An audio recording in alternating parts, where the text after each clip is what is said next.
जब आप कोई ऐसा वीडियो देख रहे हो जो आपको बहुत अच्छा लगता हो, उसके बीच में ब्रेक अभी डाउनलोड करें तक ऐप। और अब खबर महाराष्ट्र से, जहां पर मुख्यमंत्री उद्धव ठाकरे को पीएम मोदी की याद आ रही है। जी हां, उद्धव मोदी से फोन करके ये कह रहे हैं कि कोरोना संकट के बीच जो राजनीतिक संकट खड़ा हो गया है, उससे बाहर कैसा निकले जाए। इस मुख्यमंत्री की गद्दी के लिए उद्धव ठाकरे ने बीजेपी और शिवसेना की दोस्ती तोड़ दी थी। आज उसी गद्दी को बचाने के लिए एक बार फिर महाराष्ट्र के मुख्यमंत्री ने मोदी से गुहार लगाई है। एमएलसी के लिए उद्धव के पास 1 महीने से भी कम वक्त बचा है। ऐसे में लॉकडाउन के बीच चुनाव का कोई रास्ता नहीं दिख रहा। पुरानी टसल के बीच राज्यपाल पर भरोसा करना उद्धव के लिए मुश्किल है। ऐसे में संकट की इस घड़ी में उद्धव ठाकरे को मोदी की याद आई है। अपनी कुर्सी को डगमगाते देख उद्धव ठाकरे ने पीएम मोदी को फोन किया। फोन पर उद्धव ने मोदी से कहा कि राज्य में कोरोना संकट चरम पर है। इसी बीच राजनीतिक अस्थिरता पैदा करने की कोशिशें हो रही हैं। महाराष्ट्र जैसे बड़े राज्य में ऐसे समय राजनीतिक स्थिरता ठीक नहीं है, जब राज्य कोविड-19 जैसे संकट का सामना कर रहा है। उद्धव ने प्रधानमंत्री से अनुरोध किया कि वो इस मामले को देखें। सूत्रों के मुताबिक मोदी ने उद्धव को आश्वस्त किया है कि वो जल्द से जल्द इस मामले को देखेंगे। उद्धव ठाकरे राज्यपाल भगत सिंह कोश्यारी से 2 बार कोटे से एमएलसी का ऐलान करने की सिफारिश कर चुके हैं। उद्धव ठाकरे को विधान परिषद का सदस्य मनोनीत करने के प्रस्ताव को लेकर महाविकास अघाड़ी का प्रतिनिधिमंडल कल राज्यपाल भगत सिंह कोश्यारी से मिला, लेकिन अब तक राज्यपाल की ओर से कोई सटीक जवाब नहीं आया, जिसके बाद उद्धव को पीएम मोदी से मदद की अपील करनी पड़ी। ठाकरे ने 28 नवंबर 2019 को मुख्यमंत्री पद की शपथ ली थी और अभी वो विधानमंडल के किसी भी सदन के सदस्य नहीं हैं। संविधान के तहत उन्हें सीएम बनने के 6 महीने के अंदर यानी 27 मई 2020 तक किसी सदन का सदस्य बनना जरूरी है। उद्धव ठाकरे बिना चुनाव लड़े ही सीधे सीएम बने हैं। ऐसे में उन पर यह नियम लागू होता है। उद्धव के पास 1 महीने से भी कम का वक्त बचा है और कोरोना का संकट महाराष्ट्र में कम होने का नाम नहीं ले रहा। ऐसे में उद्धव ने प्रधानमंत्री नरेंद्र मोदी पर भरोसा जताया है ताकि वो महाराष्ट्र में इस सियासी संकट को बचा सके। मुंबई से कमलेश सुतार के साथ दिल्ली से हिमांशु मिश्रा, आज तक। और अब बात करते हैं उस दिलवाले की जिसे भेजा तो राशन लेने के लिए था, लेकिन वो ले आया दुल्हन। जी हाँ, फिर क्या हुआ देखिए। गाजियाबाद के थाने में खड़े इस शख्स को शादी का ऐसा भूत सवार हुआ कि घर से निकले तो राशन लेने के लिए थे, लेकिन परिवार के लिए बहू लेकर आ गए। बेटे के राशन लाने का इंतजार कर रही मां के बहू देखते ही होश उड़ गए। बहू को घर में लाने की बजाय सासू मां सीधे गाजियाबाद के थाने पहुंच गईं और फिर वहां शुरू हो गई पारिवारिक महाभारत। शादी का लाया है, मैं अंदर नहीं घुसने दे रही। कोरोना चल रहा, 1-2 महीने से मैं बाहर नहीं निकली, आज निकल गया। नहीं तो को निकलने दिया जाता है। अरे यार शांत भी होगा तो शांत कैसे रहेगा ये? हाँ, फिर ये 2 महीने से घर नहीं था। रोज रह रहा है, ये जाता जा रहा, राशन लेने जा रहा हूँ। तो शादी का आपको इसने बताया? नहीं पता, ये लगा रहा, बहू कर रही है, ये देख रहे। बड़ी से बात करी थी हमने, मनीना में ये बोला कि अभी टाइम। एक और माँ बाप की नाराजगी तो दूसरी ओर लॉकडाउन का संकट। ऐसे में गर्लफ्रेंड को बहू बनाने की सारी प्लानिंग फेल होती नजर आ रही थी। पंडित तैयार था, लड़की तैयार थी, लेकिन लॉकडाउन का क्या करते। ऐसे में घर से राशन के नाम पर निकले और दिलवाले दुल्हनिया लेकर पहुंच गए। इतने सालों से रह रहा हूँ, मांगने वाला हूँ मैं, मेरी कोई जिंदगी नहीं अपनी। ये बताइए मुझे आप क्या हो गया, ये बता भैया। इतने सालों से अलग रह रहा हूँ, खुद से खा रहा हूँ, खुद से कमा रहा हूँ। हाँ। इनसे 2 रुपए दे रहा हूँ। ये कौन है? ये मेरी वाइफ है। कब शादी करी? आज शादी करी हम लोगों ने। कहाँ से शादी कर लिया? आज हमने मंदिर में शादी करी। माँ ने तो साफ कह दिया कि लॉकडाउन का उल्लंघन करने वाली बहू को वो अपने घर नहीं आने देंगी। ऐसे में ये नए नवेले पति पत्नी लॉकडाउन के बीच कहाँ जाएं? हालातों को देखते हुए पुलिस ने दोनों को किराए के घर का इंतजाम कराया। ये कौन है? ये मेरी वाइफ है। वहीं माँ बाप ने साफ कर दिया है कि लॉकडाउन के बाद वो मामले पर विचार करेंगे। अब पूरे परिवार को लॉकडाउन खत्म होने का इंतजार है। मयंक गौड़, गाजियाबाद, आज तक। जिस अमेरिका को सुपर पावर का दर्जा हासिल है, उसे कोरोना ने इतना लाचार बना दिया है कि लोगों के पास रात गुजारने के लिए आशियाना तक नहीं है। न्यूयॉर्क में बेघर लोग ट्रेन और सबवे में सोने के लिए मजबूर हैं। हालांकि तस्वीरें सामने आने के बाद मेयर की तरफ से होटल में बेड्स का इंतजाम करने की बात कही जा रही है, लेकिन फिलहाल स्थिति कुछ इस तरह से है कि जैसे तैसे लोग जीवन यापन कर रहे हैं। नमस्कार, मैं हूं श्वेता झा और आप देख रहे हैं आज तक। देश में कोरोना मरीजों की संख्या लगातार बढ़ती जा रही है। इस बीच अच्छी खबर यह है कि देश में कोरोना हॉटस्पॉट की संख्या कम हो रही है, लेकिन महाराष्ट्र और गुजरात से खबर बिल्कुल भी अच्छी नहीं है। एक राज्य में मरीज 10,000 के करीब हो गए हैं, तो दूसरे में बीमारों की तादाद 4,000 पार कर गई है। हिंदुस्तान में कोरोना के मरीजों की संख्या भले ही बढ़ रही हो, लेकिन सरकार के कोरोना के दायरे को कम करने की कोशिशें रंग ला रही हैं। जिन इलाकों में कोरोना ने कोहराम मचा रखा था, अब वो धीरे धीरे सिमटते जा रहे हैं। पिछले 15 दिनों में देश के 25 राज्यों में हॉटस्पॉट जिलों की संख्या 170 से घटकर 129 हो गई है। हालांकि ग्रीन जोन 325 से कम होकर 307 हो गए हैं। वहीं 325 जिले ऐसे हैं जहां कोरोना संक्रमण का एक भी मामला नहीं है। 7 दिनों में 80 जिले ऐसे हैं जहां कोरोना का कोई नया मामला नहीं है। वहीं 47 जिलों में 14 दिन से एक भी पॉजिटिव केस नहीं मिला। हालांकि कोरोना से मुंबई का हाल बेहाल है। महाराष्ट्र में कोरोना के मरीजों की संख्या 10,000 के करीब पहुंच गई है। वहीं मुंबई में भी कोरोना के 6,000 से ज्यादा संक्रमित हैं। इस बीच एक अच्छी खबर यह है कि महाराष्ट्र में एक शख्स का प्लाज्मा थेरेपी से सफल इलाज किया गया है। प्लाझ्मा थेरपीचे जो एक पहिला प्रयोग झाला तो लीलावतीच्या रुग्णावर झाला। मला प्रवीण परदेशी आयुक्त महानगरपालिका मुंबई यांनी फोन करून स्वतः सांगितलं की अत्यंत यशस्वी प्रयोग झालेला आहे। दुसरा प्रयोग आज त्या ठिकाणी जे केलं जात आहे तो नायर हॉस्पिटलमध्ये केलं जात आहे। तो सुद्धा कोविड हॉस्पिटल आहे आणि त्या ठिकाणी सुद्धा त्यांना पूर्ण खात्री आहे की निश्चित होईल। जर गाईडलाईन्स तंतोतंत फॉलो केली तर निश्चित प्रकारे प्लाझ्मा थेरपी यशस्वी होतीये असा मला त्यांनी दिलेल्या सूचना आहेत किंवा त्यांनी दिलेली माहिती आहे। महाराष्ट्र से नांदेड़ के श्री हुजूर साहिब गुरुद्वारे से पंजाब लाए गए श्रद्धालु अब सरकार के लिए मुसीबत बनते जा रहे हैं। करीब 2,293 श्रद्धालुओं को वापस पंजाब लाया जा चुका है, जिनमें से अब तक 38 केस कोरोना पॉजिटिव आ चुके हैं। अभी भी नांदेड़ से पंजाब लौटे कई लोगों की स्क्रीनिंग होनी बाकी है। ऐसे में स्वास्थ्य विभाग को आशंका है कि नांदेड़ से लौटे इन श्रद्धालुओं में से कोरोना पॉजिटिव लोगों का आंकड़ा बढ़ सकता है। कर्नाटक में 5 मंत्रियों के कोरोना संक्रमित मरीज के संपर्क में आने से हड़कंप मच गया। हालांकि 3 मंत्रियों की रिपोर्ट नेगेटिव आई है, लेकिन एहतियात के तौर पर क्वारंटीन करने का फैसला किया गया है। आज तक ब्यूरो।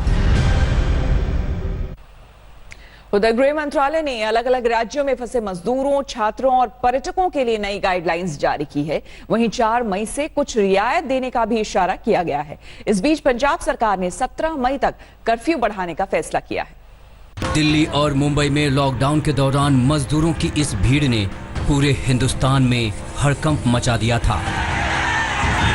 अलग अलग राज्यों में फंसे मजदूरों की मजबूरी ऐसी कि कोई पैदल ही सैकड़ों किलोमीटर की दूरी तय कर घर निकल गया, तो कहीं अपने गांव जाने की उम्मीद में भीड़ दिल्ली और मुंबई के बस अड्डों और रेलवे स्टेशन पर उमड़ आई। मजदूर, छात्र, श्रद्धालु और पर्यटकों की ऐसी लंबी लिस्ट थी जो लॉकडाउन के दौरान फंसे हुए थे। लेकिन 35 दिन बाद इन लोगों के लिए अच्छी खबर आई। हालातों को देखते हुए सरकार ने फंसे लोगों की घर वापसी का खाका तैयार किया है। गृह मंत्रालय ने ऐसे लोगों के लिए नई गाइडलाइन जारी की है, जिसे राज्यों को भेजा गया है, जिसके मुताबिक राज्य सरकारें मजदूरों, छात्रों और पर्यटकों को घर भेजने के लिए नोडल अथॉरिटी गठित करें। यही अथॉरिटी अन्य राज्य सरकारों के साथ बातचीत करके फंसे हुए लोगों को भेजने और उन्हें वापस बुलाने का काम करेगी। अथॉरिटी की जिम्मेदारी होगी कि वो फंसे हुए लोगों का रजिस्ट्रेशन कराएं। अगर कहीं पर कोई ऐसा समूह फंसा हुआ है और वो अपने मूल निवास स्थान जाना चाहता है, तो राज्य सरकारें आपसी सहमति के साथ उन्हें छूट दे सकती हैं। फंसे हुए लोगों की पूरी तरह से मेडिकल जांच होगी। बगैर लक्षण वाले को ही यात्रा करने की अनुमति दी जाएगी। जिस बस में लोगों को ले जाने की व्यवस्था होगी उसे पूरी तरह से सैनिटाइज कराया जाएगा और अंदर भी लोगों को बैठाने में सोशल डिस्टेंसिंग के नियमों का पालन कराया जाएगा। राज्य सरकारें फंसे हुए लोगों को उनके घरों तक पहुंचाने के लिए खुद रूट तय करेंगी। घर पहुंचते ही लोगों की जांच होगी। इसके बाद सभी को 14 दिनों का होम क्वारंटीन में रहना होगा। इस बीच लोगों को अपने मोबाइल फोन में आरोग्य सेतु ऐप हमेशा ऑन रखना होगा ताकि उन्हें ट्रेस किया जा सके। केंद्र सरकार के फैसले के बाद अब गेंद राज्य सरकारों के पाले में है। ऐसे में लगातार विरोध झेल रहे नीतीश कुमार ने साफ किया कि उनके आग्रह के बाद मोदी सरकार ने ये फैसला लिया है। वहीं राज्यों ने सरकार के इस फैसले का स्वागत किया है।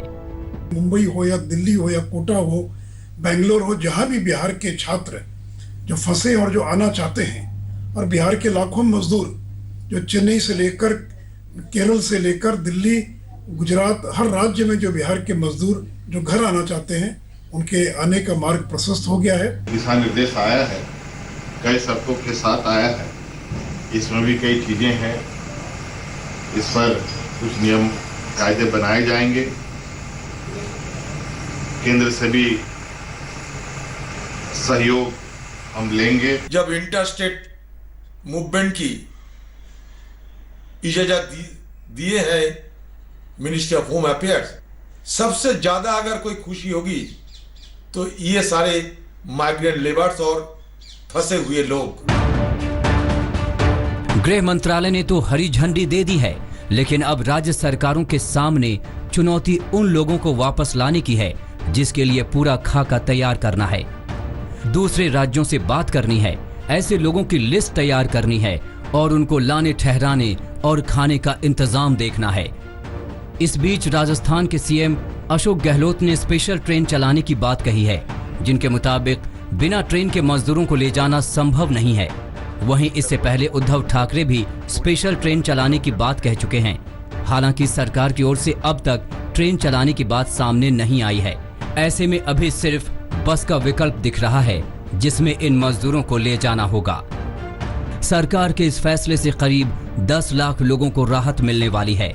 बस जरूरत है उन्हें ठीक से घर पहुंचाने की, जो पिछले 35 दिनों से घर वापसी की उम्मीद लगाकर बैठे हैं। आज तक ब्यूरो।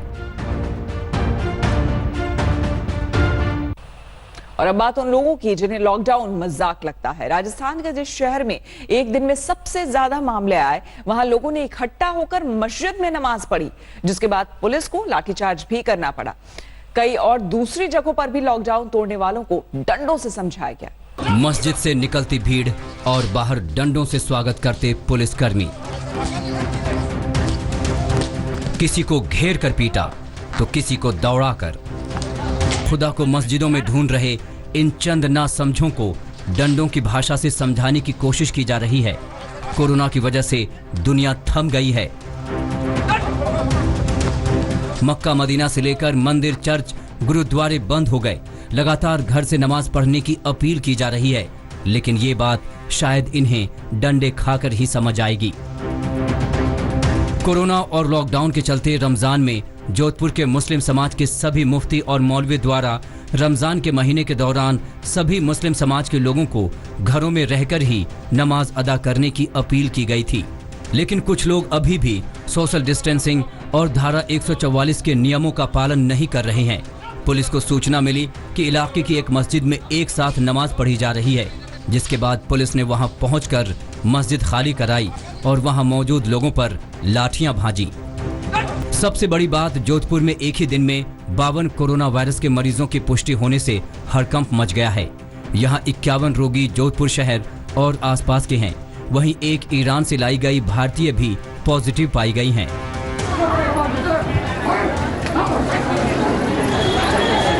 दिल्ली से सटे गाजियाबाद में भी लॉकडाउन का उल्लंघन कर रहे लोगों पर पुलिस ने जमकर लाठियां भांजी। राशन के दुकानों के बाहर भारी संख्या में भीड़ इकट्ठा थी। पहले पुलिस ने सोशल डिस्टेंसिंग बनाए रखने की अपील की, लेकिन जब जुबान से बात नहीं बनी तो डंडे चलाने पड़े। एक ओर पुलिस और स्वास्थ्य कर्मी कोरोना के खिलाफ जंग लड़ रहे हैं तो वहीं दूसरी ओर उन पर हमले भी थमने का नाम नहीं ले रहे। कानपुर के चमनगंज इलाके में जब स्वास्थ्य कर्मी और पुलिस की टीम एक कोरोना पॉजिटिव पाए गए शख्स को लेने पहुंची तो स्थानीय लोगों ने हमला कर दिया।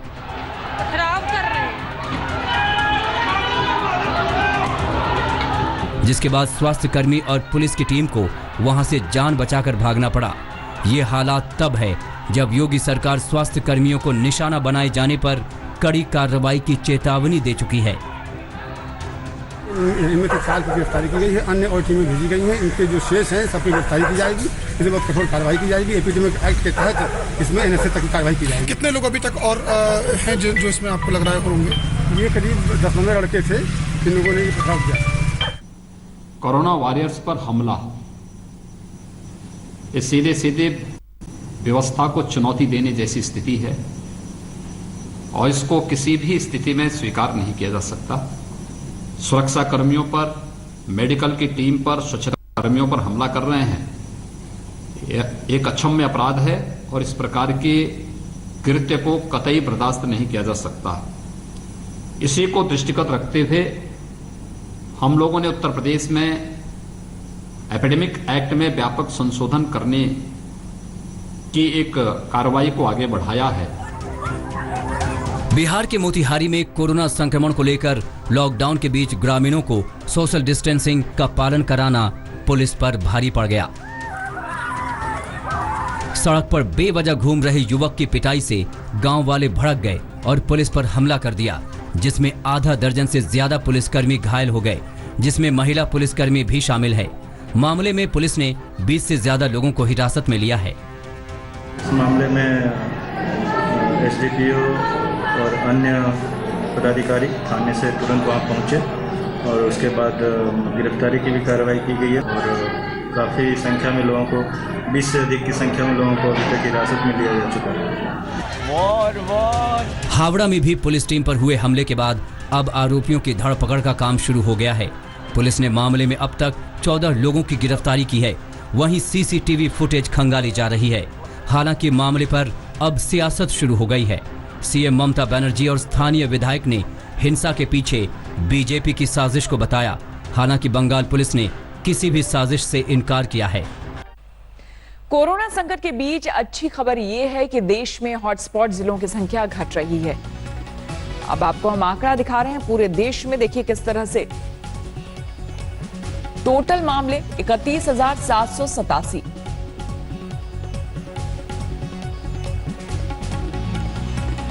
मौत का आंकड़ा 1008 तक पहुंच गया है। जो एक्टिव केस हैं वो 22,982 हैं और अब तक जो लोग ठीक हुए हैं वो 7,796 हैं। और अगर हम आपको शहरवार बताएं तो देखिए मुंबई सबसे आगे, 6,644 मामले सामने आए हैं, 270 लोगों की मौत हो गई है। अहमदाबाद में 2,777 मामले सामने आए हैं, अब तक 137 लोगों की मौत हो गई है। इंदौर में वहीं 1,485 मामले सामने आए हैं, 68 लोगों की यहां मौत हो गई है। पुणे में 1,432 मामले सामने आए हैं, 81 लोगों ने अब तक दम तोड़ दिया है। जयपुर में 878 मामले सामने आए हैं और 30 लोगों की अब तक मौत हो गई है। नमस्कार, मैं हूं अंजना ओम कश्यप। हमें उम्मीद है ये वीडियो आपको पसंद आया होगा। लेटेस्ट खबरों के लिए यूं ही देखते रहिए आज तक और इस वीडियो के पसंद आने पर लाइक, शेयर एंड सब्सक्राइब करना ना भूलें।